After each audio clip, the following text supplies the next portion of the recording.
Hello again, and welcome to another sociology revision video from me, Ben, at All Sociology. Today, we're on to the topic of crime and deviance. So this is a topic that loads of you will be studying, whether you're working at GCSE on the EDUCAS spec or on the AQA spec, or even at a different level, A level, or even something else. So what I'm going to hopefully do to you today, I'm going to do for you today rather, is I'm going to talk you through a little bit about some of the key terms in crime and deviance. So what we're going to do specifically is look at some of the basics.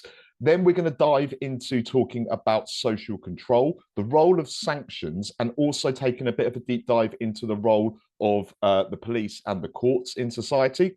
We're going to be having a look at the social construction of crime. So that's going to be a topic that you will get asked about potentially at GCSE. We'll finish off by looking back at some key terms from this video, so 10 key terms, and then we're going to finish with an exam question. So without further ado, let's get into the mix of today's stuff. So there are some basic key terms to know before we get started. Now, I'm assuming that if you're watching this video, you're probably fairly familiar with these things, but I'm just going to go over these very, very quickly. So I'm going to mention a lot of these terms in the video, so it's important we understand them. So norms, what are social norms? The absolute basic building blocks in sociology. Norms are the unwritten rules of society. They're the behaviors that we expect to see from people in certain situations. So what are laws? Well, laws are just the written norms or the written rules of society.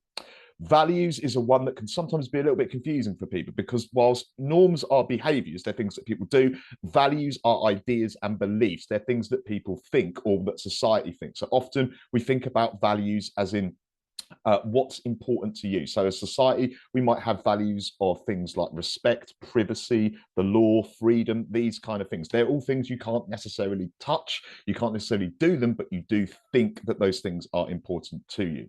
What's crime then? Well, crime is very simply any act that breaks the law. And remember, the laws are the written rules of society. So what on earth is deviance? Well, deviance isn't necessarily acts that break the law, although it can be. Deviant is acts that will go against social norms. So they'll break social norms or break social values. They'll be seen as unexpected or unusual in society. So there are some 5 key terms to know before we really get started in earnest today. So let's start looking at social control. Social control is a key way that we keep order in society. And what social control basically means is it means that we don't just let people do whatever they want, because if people could just do whatever they want, there would be chaos in society. We'd have no kind of system or order to society. So we must make sure that we can control people to certain levels. Okay, so we must make sure that we are able to keep order in society. Order is the opposite of chaos. Now, there's a couple of ways that we maintain social control in society. Often we refer to this as the role of different agents of social control. Agents of social control are just different groups in society who can perform social control. They can make sure that we stay in order. Now, we normally split agents of social control between what we call formal agents of social control and informal. I'm going to go through those in a little bit of detail for you in a minute. But what is important to remember is that sanctions, and sanctions are like a system of rewards and punishments. Sanctions are often used by those agents of social control to make sure that we conform to the norms, values, laws, and rules of society. So to make sure that we do what we're supposed to do. So if we don't do it on our own, there will be punishments that will remind us that there are certain rules that we have to be adhere to. So let's have a look at these agents of social control. The first type is what we call a formal agent of social control. Formal just means official. So by this, what we mean is any social group, any agent of social control whose main job it is to control society. So we think about things like the police, the courts, the penal system. So that's like prisons and probation and anything we can do with punishments. Also, you might even think about things like the army or the Secret Service, those kind of things as well. But main ones are the police, the courts, and the prison systems. It's their job to make sure that people do what they're supposed to. So the police arrest people, the courts put sentences on people, and the penal system can put punishments onto people. Then you've got the informal agents of social control. So these are groups whose main job is not to control, despite what you might think about your parents and teachers, their main job is not to control you or society. So we've got groups here like your family, parents, your friends and peers, the education system and the schooling you go through, excuse me, media, your religion if you've got one as well. So all of these things will sort of subtly encourage you to follow rules. They're not official, so you're not going to get a criminal record by any of these groups, but they will do things. They can use sanctions to ensure that you do what you're supposed to do. Speaking of sanctions, let's talk about some of these sanctions that these different agents of social control can use. So when we think about the formal agents of social control, they're using what we call formal sanctions, or they're just official sanctions. So, for example, being arrested by the police, that's quite an official, quite a formal, quite an important thing. Getting a prison sentence, that's another formal sanction. Receiving a fine from the courts, another formal sanction. And normally, although sanctions can be positive and negative, we tend to think of these sanctions being negative. So they're things that are going to not be good for you, basically. In contrast with our informal agents of social control, they tend to use informal sanctions, and they're more unofficial. So like, it might be, for instance, you get grounded by your parents. That's not something that's going to go on your criminal record and follow you around for the rest of your life. It's just going to be a way that that group, parents for instance, can control you. It could be your school giving you a detention. It could be the media reminding you of certain behaviors are not acceptable in society. Anything. Now, with informal sanctions, they can be positive as well as negative. So you might be encouraged to do certain things by being offered a reward to do that. Or if you don't do certain things, you'll receive a punishment, so a negative sanction. So what we've done there is just gone through the basics of social control, looking at the roles of the formal agents of social control, informal agents of social control, easy for me to say, and the sanctions that they may well use to keep order in society and prevent chaos. Co. Okay, I mean, cool. Okay, I don't know what I meant there, but agents of social control and how they control society. So, what we're going to do now is just go through very briefly, like three key formal agents of social control. We're going to talk about how they control society and give an example of a formal sanction that they might use. So the first one is the police. What do the police do? They enforce the law. They don't make the laws. It's their job to enforce the law. So, for example, the classic one would be, if you break that law and you get caught by the police, you may well be arrested by the police. So that's that formal negative sanction. When it comes to the judiciary, so the court system, what we've got here are that courts basically decide what punishment to give to criminals and lawbreakers. So again, they're not enforcing the law, they're deciding which punishment to give. So an example here might be, you may well have heard about this at school if you're in the UK. If you keep taking days off school and you're not supposed to, like we call this unauthorized absence, your parents could be taken to court and go to prison if you don't turn up to school as much as you should be. So that's an example there of the courts deciding how they might punish parents whose children don't go to school all the time. The final one for formal is the penal system. So thinking there about prisons and other punishments. It might be probation, it might be fines, it might be electronic tags, any of these sorts of things. And these are the different ways. These aren't decided. These are just a bunch of different ways that can be used, for instance, by the courts as ways of punishing criminals. So just remember that not all crimes are going to land you in prison. Think about, for instance, some sort of motoring or driving offences. So often, if you break speed limits, you will not go to prison. You might get a fine. You might get points on your license. Other types of kind of punishments, formal punishments, might be, a community service sentence, for instance. So you've got to go out and do some work in the community, picking litter, that kind of thing, or electronic tags. So it's not always about going to prison in terms of the sanctions that the penal system can give out to criminals. But what about our informal agents? So I've just picked three here. I've gone for education, peer groups, and the media, because ultimately you can think of the family. The family can ground you. The family can put you on the naughty step. How does the education system control us? Well, one of the ways is they get us used to sanctions early on in life. So when you go through school, you'll know there are certain rules, there are certain rewards and punishments. For rewards for good behavior, punishments for poor behavior. This is what schools are doing to control us early doors. So if you think about it, the classic example of school would be, if you break a rule, you'll get a detention. Yeah, that kind of thing.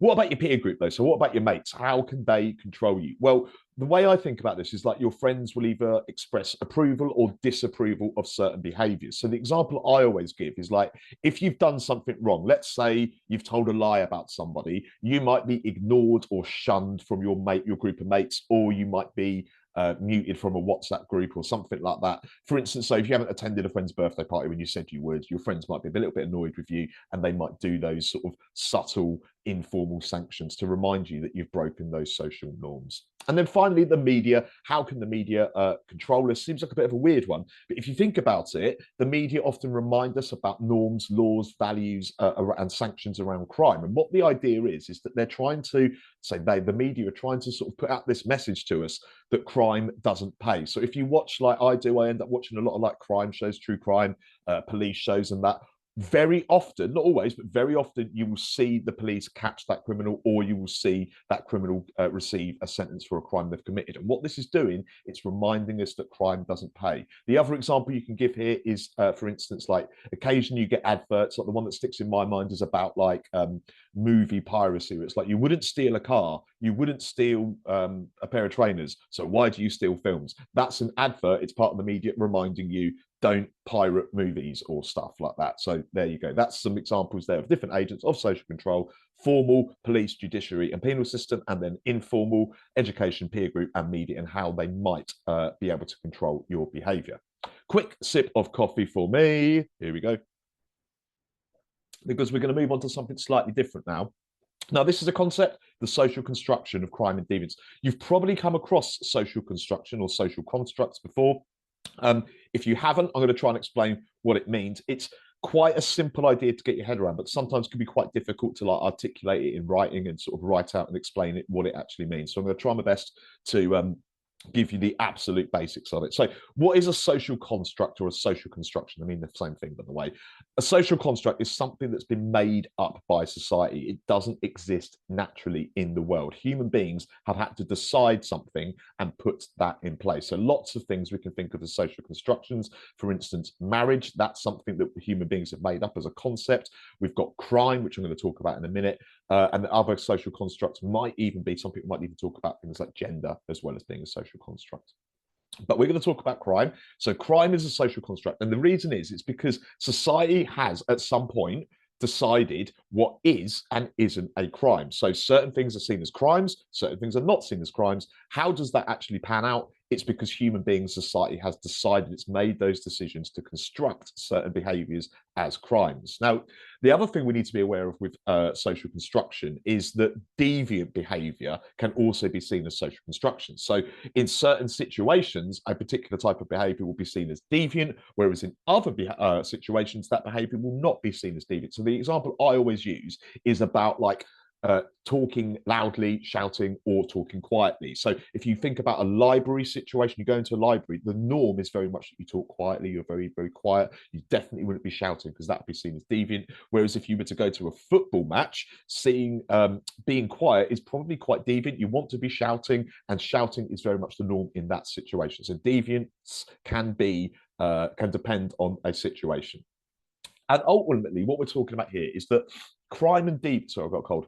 Crime and deviance are relative. Now, what this means is that these things, crime and deviance, they change and vary according to times in history, around the world, different cultures, and as I mentioned briefly, also different situations. So I'm going to try and give you a few examples about how crime and deviance can be seen as social constructions. The first one I'm going to give to you is thinking about how crime can vary across time. So back in history, if we go back in the UK to 1967, that was when homosexuality was decriminalized, was legalized. So before 1967, it was an offense. It was illegal to be gay in the United Kingdom. Now, of course, it's completely not. We've even got the Same-Sex Marriage Act, which came out in 2014. So it's an example there of how time can change what is seen as a crime or not.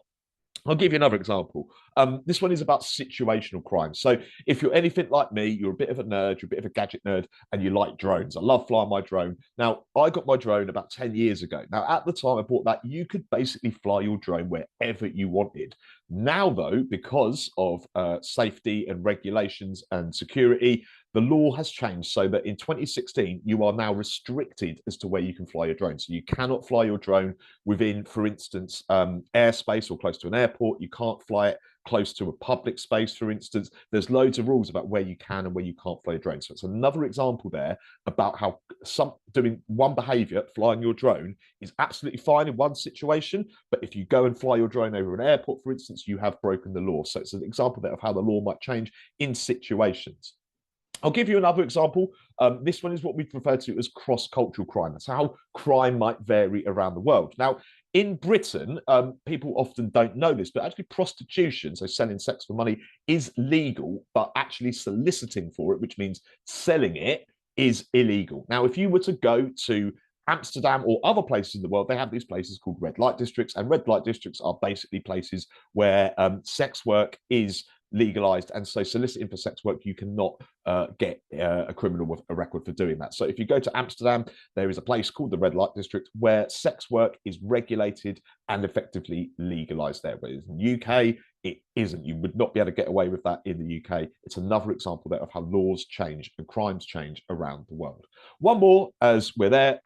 Talking about cross-cultural crime. So another one would be possession of drugs. So cannabis being the classic example. In the UK, possession of cannabis, it's Class B drug. That is illegal. So possession or supply is illegal. However, if you were to go to certain states in America, like California, if you were to go to Portugal, if you would go to Amsterdam again, possession and use of this is legal in certain situations as well. So there's 4 examples there about how crime varies according to history, situation, and place and culture around the world. So hopefully that makes a little bit of sense. We use any of those examples. You get a question on social construction of crime, talk about how it differs around the world. This shows it can't be natural, because if it was natural, it would be the same absolutely everywhere.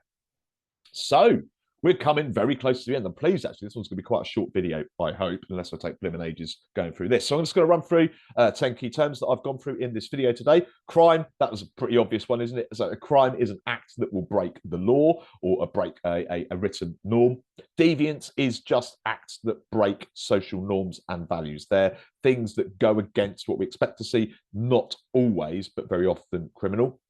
Social control, I talked about. So social control is the way that we keep order in society to prevent chaos. There are 2 types of agents of social control. We've got our formal agents of social control. This is any group in society whose main job is to control you and control society. So the classic examples would be the police, the judiciary, so the courts and stuff, and the penal system, prisons and that. We've also got our informal agents. So these are groups whose main job is not to control you and society. For example, your family, the education system, your peers and friends, the media, if we're a religion, if you've got one as well. All of those agents will use sanctions. So formal agents tend to use formal sanctions. These tend to be official sanctions, often punishments. So the police might arrest you. The penal system might give you put you in prison, for instance. We've also got, we've got our informal sanctions as well, which are used by our informal agents of social control. These are more subtle. They're more kind of ways to encourage you to behave. They can take the form of punishments or rewards as well. So thinking about perhaps rewards and punishments in your school, how your school tried to get you to behave and obey the rules. Social constructs and social constructions. So we looked at the ways in which crime can be considered a social construct. What does it mean? It means that something isn't natural. It's been invented by humans. How can we tell that crime is social constructed? By 3 reasons. Number 1 is historical crime. So looking back, for instance, at things that used to be crimes and now aren't, or even the other way around, things that didn't used to be crimes and now are. I gave the example of homosexuality being criminalized up until 1967 in the UK. We've got situational crime. So these are different actions or behaviors you can do that in certain situations will be considered a crime, but in certain situations they will not. The example I gave to you was flying a drone over airports. That's a crime. But if you fly your drone in your back garden or in a bit of wasteland with no one around it, that's not a crime at all.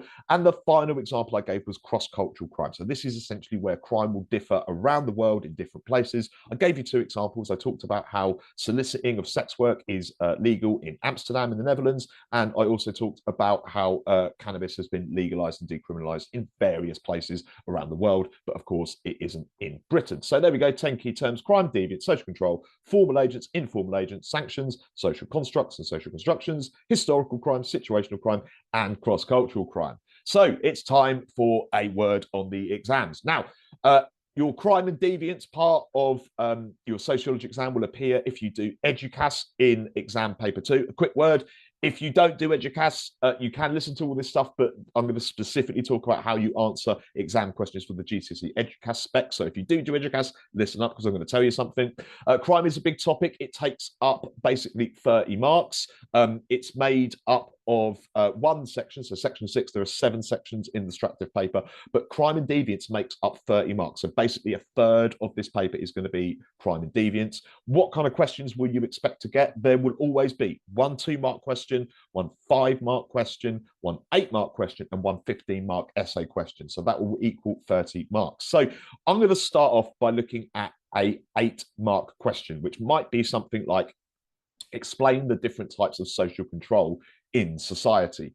How do you go about writing this type of answer to this question? It's quite a simple format. You don't need an introduction, you don't need a conclusion or anything like that. You just need 2 clear paragraphs. Now, if it's asking you to explain types of different social control, you're going to have 1 paragraph, presumably on formal social control. You're going to talk about formal agents of social control and formal sanctions.